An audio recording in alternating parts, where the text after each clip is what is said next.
without further ado, let's jump into it. So how do we wholesale lease options? And I'm here to tell you, this is going to be even so the word wholesale lease options already in there. So all you guys understand how to wholesale. So I'm not even going to teach you that part. I'm just going to teach you the lease options and how it marries to your wholesale operation. And you're going to be surprised with like some of the stuff, especially if you've never seen it before. So listen, when it comes to real estate, there are basic rules. And here, this rule will never change. I don't care where you are in the world. I've been all over the world, and I'm telling you, when you buy a piece of real estate, you have the option of getting the best price possible or the best terms possible. Okay. The person who tries to go into the middle usually screws the deal up really bad. So if we're wholesalers, guys, put in the comments here, if we're wholesaling, which of these two are we looking for? I'm not even going to answer it. The predominant answer should come out. If we are wholesaling, are we focused on price or are we focused on terms? Predominantly. I know sometimes it's a little bit of a mix, don't get me wrong, but you've got to understand the key difference in these phrases. So let me know. I'll wait for the comments. So Brandon's got it right. Facebook Stu's got it right. It's price. So how do we shift from a mind where all we do is focus on getting discounted price and moving them fast to another cash buyer? We're going to do the reverse when we do wholesaling on lease options. And I'm going to show you how this works. So when we do lease options, we don't ignore price, but we never fight price because you already know the price is probably going to be stupid. Okay. You've got to get the seller so focused on price that they'll bend over backwards for you on terms. Okay. If you understand that in lease options, it's great. The reason I'm going to show you how you can take a wholesale deal and pivot at the end if you flat out cannot make a wholesale deal work. It doesn't work for everyone, but I'm telling you, I've done hundreds of these and they've saved a lot of deals for me. And I'm here to tell you, it's actually simpler, it's faster, and it's actually less complicated than raw wholesaling itself. But in my opinion, I love wholesaling first. So I always go in with my wholesale cap first. Okay. So a lease option is nothing more than the ability to control a property with a simple lease agreement, which AKA is also the same as a rental agreement, that gives you the option to purchase the property for a set given price at the end of the rental, AKA the lease. That's it. You can spin this however you want. I'm here to tell you guys that's all a lease option is. And the really neat part is all you're doing in wholesaling lease options is you're wholesaling the actual lease. So those of you that are familiar with wholesaling is you're going to wholesale the contract. Your lease is your contract. That's what you're selling. That's it. That's all you're selling when you do it. Okay. So I'm going to go through this kind of quickly because I want to get it out and help out as many people as I can. So why wholesaling lease options? Why? I'm here to tell you they are actually counterintuitive to the typical properties you're going to do in traditional wholesaling. Why? And I repeat this, you might want to make a note on this. I will only do lease options on really nice homes in really nice areas. They do not work in war zones, hoods, very, very low priced properties because the people can never really buy the house. So it becomes a problem. So why nice homes, nice areas? Because we attract a higher paying client and we need to get someone to eventually qualify for a loan. If you go into really low neighborhoods, you're going to struggle on those. Okay. Remember, terms, not price, is the game.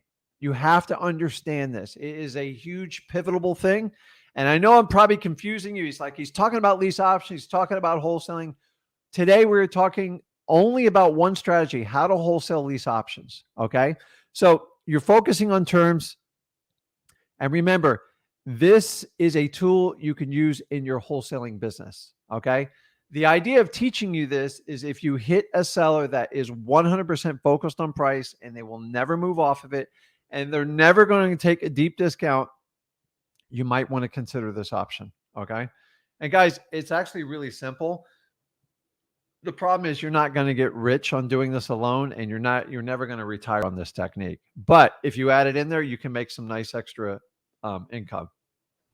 So here's probably one of the biggest questions I get from any investor. Why would a seller ever consider a lease option? Well, I want you to think about this. They never start off thinking, hey, I want a lease option. And to be honest with you, it is never a predominant thought in a seller's mind. It comes because something didn't happen in their life. So I want you to think about this. A lease option is the same thing. It technically is. You hear the word rent to own a lot. Okay. And the word rent to own means I'm going to rent it, build my credit, maybe pay it down a little bit. In the end, I want to buy it and own it. So you can use the word rent to own. For some reason, the general public, if you explain to a seller, would you consider like a rent to own option? They understand that much more than a lease option. So I'm giving you a little bit of training. I don't use the word lease options with sellers because they have no idea what it means. Okay. So typically I'll use the word rent to own and then I'll explain it deeper from there. Lease option usually just freak people out and scare them. Okay. So that's a terminology you got to understand. So why would they consider a lease option? Most of the time, you ready for this? They have tried the realtor route and it's failed them miserably. Okay. So guys, we're in a current market cycle right now where listings they're getting a little more stagnant. I know depending on what part of the part of the country you're in, but most of the time, all, if not 100% of mine have come from what I call a tired listing. What's a tired listing? A property that's just not moving on MLS. Okay. Remember, when somebody puts a property on market, they are dead set on selling it. But sometimes they put in like ridiculous numbers and it doesn't work from that. Let's see here. Unbelievable. Okay.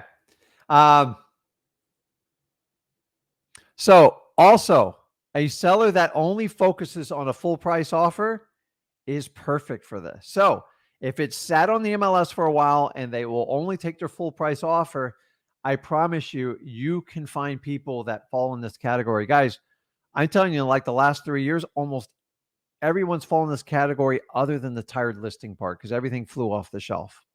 Okay. So let's talk about the parts, the wholesaling lease options, because you're probably thinking, this is going to be way too confusing. I'm telling you, it's super simple. Okay. Number one, you have a lease agreement.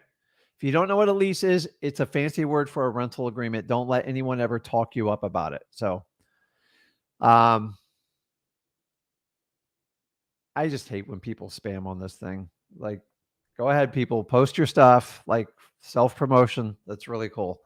The second part of it is what they call a lease option agreement. Okay.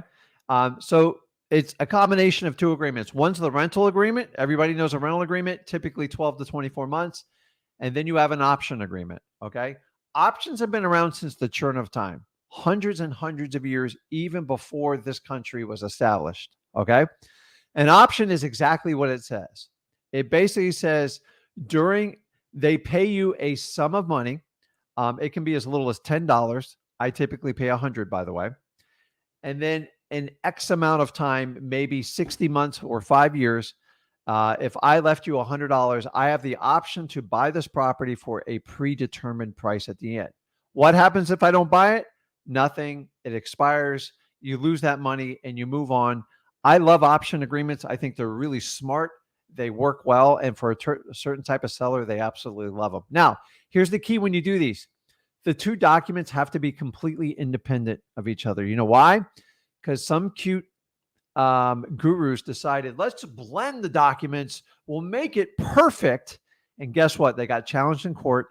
If you blend the documents, the courts feel you confuse the new buyer, and it gives them equitable interest in the property.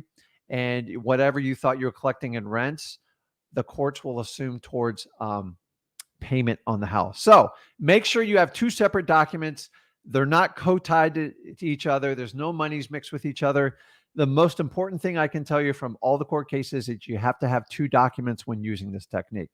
Lease agreement, lease option agreement. Okay. So the parts of the wholesaling. There is one more. So the additional part, which we add to wholesaling, is the assignment of a lease agreement. Guess what? It's very similar to your regular wholesaling assignment. It's just an assignment of lease. Okay.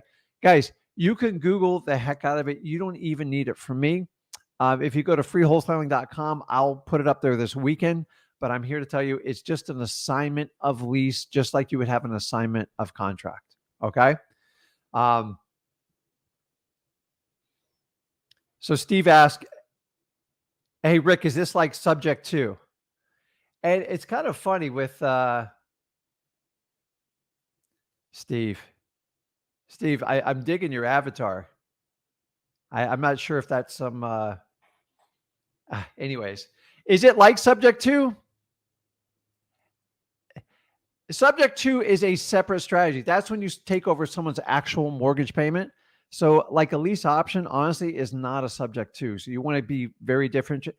A lot of things are similar, but it is not a subject to. So you do not want to use the word subject to when you do lease option. It is incorrect. And a subject to is a bit more complex than that. Okay. The idea is we're going to get in, we're going to do a lease option, and then we're going to sell our interest in that lease. That's it, guys. We're getting in, we're getting out. I'm teaching you the simple strategy of that. Okay. So you'll have an assignment of a lease, and then the final document that is required that typically you don't record, but your new buyer is going to record, and you can help them with this, is a recording of memorandum of option. Some people bypass this step. For you to have a legal option agreement, you have to make it in public record for you to have an equitable interest in the property. If you're quick churning these properties in a week or two, I wouldn't record them. And then what I do is I give it to my seller and I let them know that they have to record it because they're going to have problems if they don't record it when they go to close out and buy the property. So there's only 4 elements involved in an entire all the parts to wholesaling a lease option: the lease agreement, the option agreement, the assignment of the lease, and then a recording of a memorandum. Remember, you're not doing that. Your new buyer's doing it if you're quick turning these properties. So let's keep moving. I promise you we're halfway through. This is easy, okay? So the biggest question you got to have is, Rick, how do I locate sellers that will do a lease option with me that I can wholesale? And I'm running through this quickly. Number 1, rental ads. They are the best ones. Why? They're vacant, they're ready for rental, and they're looking for a long-term renter. 9 times out of 10, they will easily do that. You guys can go through all your Facebook Marketplace, Craigslist, Google, whatever you need to do. I like to use Zillow too. And if you want like a free lead service, you will have to go through a lot of them. I will walk you through the script in a moment on what to do with them. Okay. Expired listings. We've already talked about that. Okay. I'm going to break it down. There's segments of so expired listings for sure. Those are listings that never sold. There's a new wave coming up. All the new stuff that's going on. Anything that's on the market 60 days plus. Some people like 90 days plus. I would start at 60 because sometimes these are longer conversations. They are pretty much open to a solution because what are they doing? They're trying to get a property sold. They don't have any buyers. Either they got the price right or there's something wrong with the house and they don't want to make payments anymore. They're looking for a solution for it. So, which ties us into realtors. I will tell you in lease options, you will deal with a lot of realtors. Just deal with it. The worst case scenario, if they bring you a buyer, you just build it in your equation and make somebody else pay for the realtor. Okay. I do not fight realtors on lease options.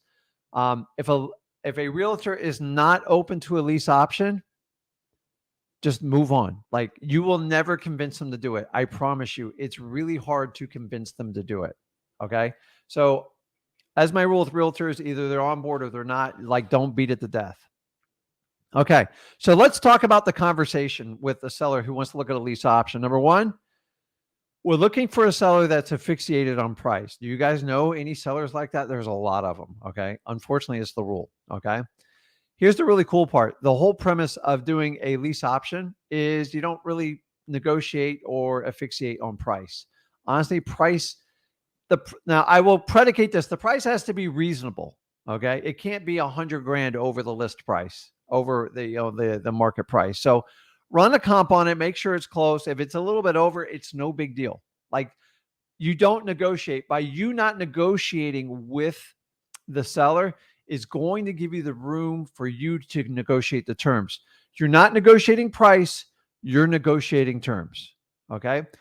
In the beginning, I do not get into how much they owe on their mortgage, what their payment is. I don't care about any of that stuff. Okay. Number two, accept and realize you are the backup plan. End of story. You are the backup prom date. You are the one waiting in the wings if this guy or gal doesn't work out. It is the norm. I'm here to tell you, when someone goes, well, can I think about it? Or can I just wait like another month? Give it to them. Their problem's not going to get solved. It's only going to get worse. And their motivation will go up, and you'll probably even get more favorable terms. So if someone tells you they want to wait, we're doing the opposite when we do the whole thing. Like, take your time. I've got all day. I've got other houses to buy. If I don't have any money left, I'll call you later. Okay. Sometimes they just need to stoke. So if you hit a listing at 60 or 90 days, that's why some people like to do the 90 days, because they can cut out that 30 days of drama. Okay. Last but not least, your sellers have to be completely on board. You cannot trick somebody into a lease option. They have to fully understand what you're doing. And you go, Rick, do we tell them what we do? 100% I tell them what I do. Okay. I basically tell them, I put together a lease option on your property, and I have qualified buyers ready to step in and take action on it. And they say, how do you get paid? Don't worry. The new buyer pays me. You don't pay it. And here's where I get them really excited. Number one, you're going to net more than you actually were going to net with your realtor. Number two, you're not going to pay any commissions unless there's a realtor involved. Number three, you'll absolutely have no closing cost. And number four, we can get this going right now. And 9 times out of 10 to say, listen, Rick, how can we get started right away? The really cool thing is people that choose to do lease options, they go quick. They want it done. They don't want to think about it. Now, I will tell you, if the house is vacant, you typically have a much higher success rate. So I try to focus on houses that are empty and have a low equity position. In wholesaling, all we do is sit there and fight for high equity stuff. So that's what you're looking for when you do that. I promise you we're moving through this, okay? Giving the seller the full price in exchange for your terms. Your full price is your hook and lease options, okay? So many people, you got to go through a $3,000 to $5,000 course to find out this is the secret sauce. The secret sauce is because you don't fight the price, but you're going to attack the terms. And that's how we do it, okay? So it completely flips your conversation upside down with sellers. And I want you to understand it. You're not going to do this on everyone. Just every now and then it comes up, and it's a great shot at doing this. So let's talk about it. Let's talk about how we discuss this. So wholesaling lease options, walk through the math on the buy side. Okay.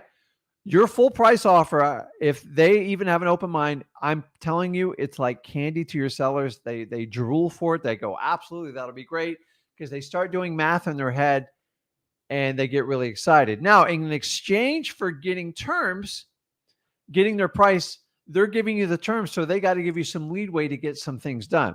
So what does the seller get in return? Well, typically, if they're paying, say, $1,000 a month on their mortgage, if you're going to sell your option to move on with it, typically you're going to set that price a little bit higher. So the seller's going to get probably, I don't know, maybe a couple $100 more a month while they're waiting for the new buyer to cash it out. So they get higher cash flow. Okay. Once again, seller pays no cost, no commissions, closings. It solves their problem immediately, which is why most people will take a lease option, because they're sick of thinking about it. Now, here's the key. Here's the distinction on wholesaling. Wholesaling lease options focused on short-term rentals. Why do you guys think that is? Why would they focus on short-term rentals? Because you're trying to induce the seller to take your deal quickly, and they want to get cashed out sooner than later. Okay. Now, if I'm going to do what we call a sandwich, we call it the sandwich method, which we stay in the deal, it's completely different. And we are talking about wholesaling lease options. Okay. So if you have a short-term rental, keep in mind, are you there to deal with it when the property comes comes up in 12, 18, or 24 months? No, your new buyer is. So it's the buyer that's going to deal with it. So you make it smaller. Why? To make it more attractive for your sellers so you can do more of these deals. If you're going to stay in the deal and do like a self-financing, what we call a wraparound, it would be different. You would probably drag it out 5 to 7 years. I'm going to do a whole nother video on that one. We're talking about wholesaling. So the really cool part is they're getting full price and they're getting a short-term rental, 12 to 24 months max. Okay. Most buyer goes, well, I can wait 12 months to get that because I'm going to make like $40,000 more. And they're willing to take that risk to do that. Guys, I'm telling you, the sellers know exactly what you're doing. They're all along for the ride. You have to do the work, Lo. Okay. They're just there to cash the check. Okay. Now, your price, you should get in the property at 1% or less of whatever you're buying for it. You've got to remember this rule because this is where people really screw up. Okay. Now, I can tell you more than 60% of the lease options I do, I give them $100 or less because I'm giving them such an attractive price. And if I do a short-term lease, then they're willing to wait. The longer you make the terms, the more they're going to demand up front for you because they feel like it's riskier. Okay. So if I'm doing a lease option for a $200,000 property and you have to induce the seller with some money, the most you're going to pay him is $2,000.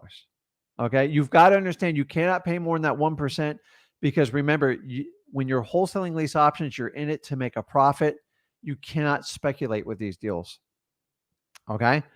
Now, the really cool thing is you will never, ever make repairs to these properties other than a cleanup. You are not in the rehab business. You don't touch these at all other than sending in a cleaning person and maybe an AC maintenance person. That's it. Okay. So little to no competition using this technique. Very few people do this because they think it's complicated and it's not. You are just taking advantage of a vacant house that somebody wants to sell that's not meeting their expectations. You're going to cover that gap. You're going to take a fee and you're going to find a buyer that will step in your place. Okay. So let's look at on the sell side.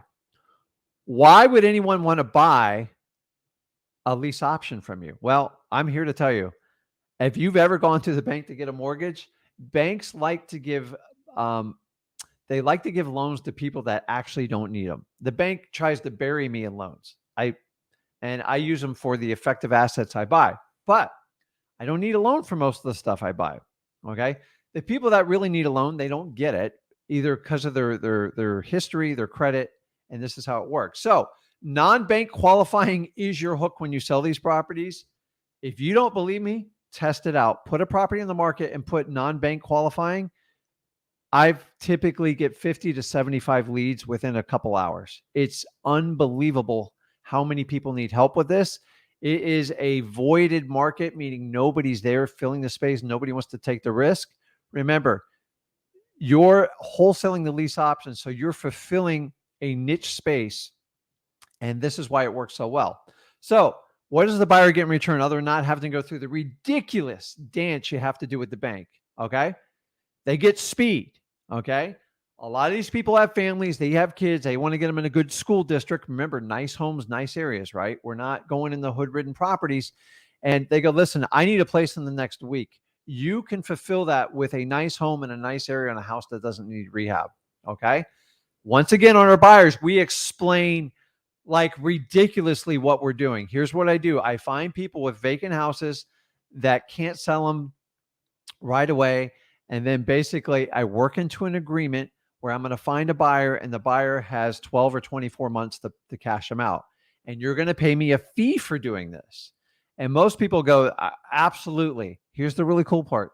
That fee, which is your assignment, is 100% like negotiable. I've got as high as $30,000 as I got as low as $500 doing these deals. If you find like a premium property that's in high demand, you can set your price for whatever people are willing to pay you. So what do they pay you? Typically 5%. Okay. If you have higher end homes, if it's near the water, has something special, I've seen it go as high as 10%. Okay. So I want you to understand that. And here's the really cool thing. The buyer handles everything from the day you assign it. You're done. It's just like your wholesale deals. If you get a $5,000 check, they give it to you. You assign the lease over, and it's up to them to fill the rest of the obligation of that. Now, I want them to cash out the homeowner and make it work. Okay. They have money on the line. They want to make it work. But the idea is you can do these over and over again. Now, I don't go out and chase lease options. And I'm going to share a little secret with you. I've gone out and chased lease options. I've done vacant homes with low equity with people that have owned 3 years or less. Every time I do that marketing program, we're buried for months. It's so like it's the opposite effect you have in traditional wholesaling. So if you want to tap this market, I'm here to tell you it works. So let's go over a couple rules on this. Okay. Locating lease options. Okay. I've already said 60 plus days on MLS or expired listings. So do 60 or 90 days, but anything past 60 is fine. Network with realtors, man. They get problem properties all the time. The realtors just want to know they're going to get paid. Okay. The problem is when the realtor tries to explain this process to the seller, they usually screw it up. So make sure you're involved in that. And once again, calling the for rent ads on Facebook Marketplace, Craigslist, Zillow, any FSBO sites, those houses are vacant. They're looking for renters. And here's the simple ad copy I use when I cold call them.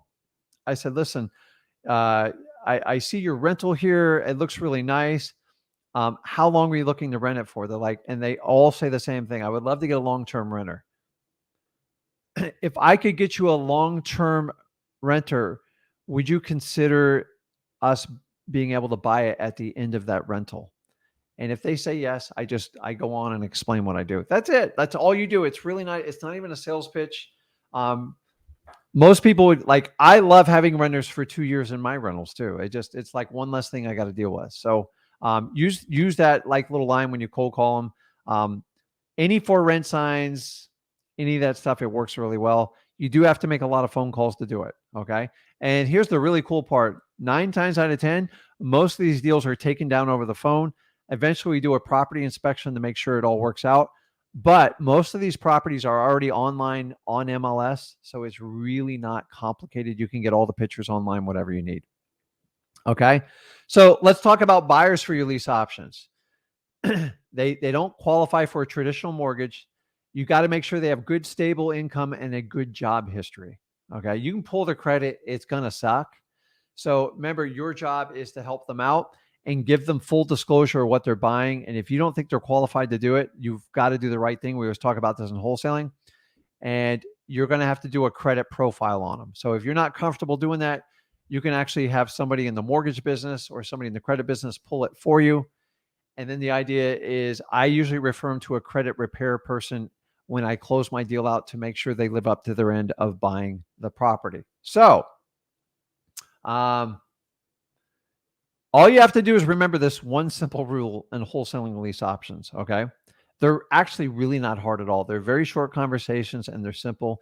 Use the 1 to 5 rule, okay? Don't give the seller more than 1% and always ask for 5% or more when you go to sell for your assignment agreement. If you do that, you will always be in a positive cash flow. If you're going to give the seller like wild numbers, like 10 or 20 grand for an option, you could get in trouble really, really quick in this business. So if you're doing the wholesaling method, the 1 to 5 ratio, it's always saved. It's always worked for me. And that's why I tell you, I go ask 1%. And by the way, I don't always give 1%, but a lot of times they work out to be about 1% to induce them to enter into the deal. Okay. Remember, guys, if you're like, okay, well, Ricky, there's some risk. There's risk, but remember, your seller is willing to wait to get more money in their pocket, and they understand there's a risk if the deal doesn't close, but they're covered in their payments. They get some sort of option fee up front, and they understand if that seller doesn't work out, they move on and they just relist the house. Remember, the house is still in the original seller's name. It's never in your name. And so this isn't going to be an effect on it. So guys, I use this in my regular wholesaling business. Let me pull this off of here. And it works real well. It's not predominant. I don't do a ton of them because I don't really need to do them. But when I was struggling for deals, I did this stuff all the time. Sometimes I had a seller, he was in another state. He was stuck on a price. And then I would just go find someone that wanted to take over my lease option, and I just charge them a fee for it.